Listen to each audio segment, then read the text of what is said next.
بسم اللہ الرحمن الرحیم۔ السلام علیکم ورحمۃ اللہ وبرکاتہ۔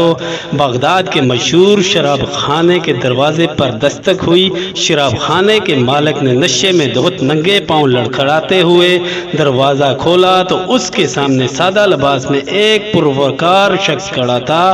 مالک نے اکتائے لہجہ میں کہا، معذرت چاہتا ہوں، سب ملازم جا چکے ہیں، یہ شراب خانہ بند کرنے کا وقت ہے، آپ کل آئیے گا۔ اس سے پہلے کہ مالک واپس پلٹتا، اجنبی نے اس کے کندھے پر ہاتھ رکھ کر کہا، مجھے بشر بن حارث سے ملنا ہے، اس کے نام بہت اہم پیغام ہے۔ شراب خانے کے مالک نے چونک کر کہا، بولیے، میرا نام ہی بشر بن حارث ہے۔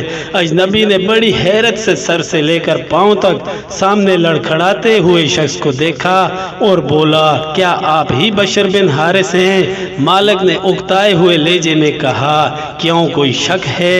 اجنبی نے آگے بڑھ کر اس کے ہاتھوں کو بوسہ دیا اور بولا، سنو بشر بن حارث، خالق ارض و سما نے مجھے کہا ہے کہ میرے دوست بشر بن حارث کو میرا سلام عرض کرنا اور کہنا، جو عزت تم نے میرے نام کو دی تھی وہی عزت رہتی دنیا تک تمہارے نام کو ملے گی۔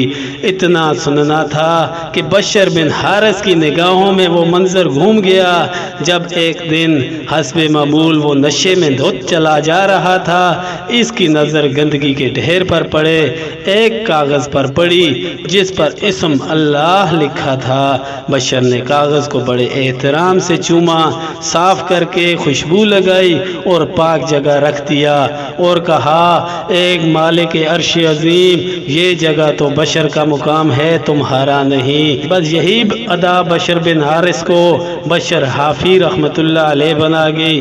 جس وقت آپ کو یہ پیغام ملا، آپ اس وقت ننگے پاؤں تھے اور پھر آپ نے ساری زندگی ننگے پاؤں گزار دی۔ آپ جن گلیوں سے گزرتے تھے ان گلیوں میں چوپائے بھی پیشاب نہیں کرتے تھے کہ آپ کے پاؤں گندے نہ ہوں۔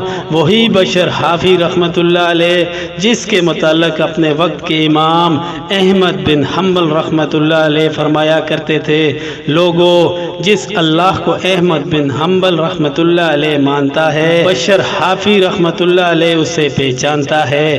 کوشش کریں کہ کہیں اخبار یا کاغذ کے کسی ٹکڑے پر اللہ پاک یا نبی پاک صلی اللہ علیہ وسلم یا مقدس ہستیوں کا نام نظر آئے تو اس سے کسی پاک جگہ پر رکھ دیا کرے، شاید اللہ تعالیٰ کو ہماری بھی ایسی کوئی ادا پسند آ جائے۔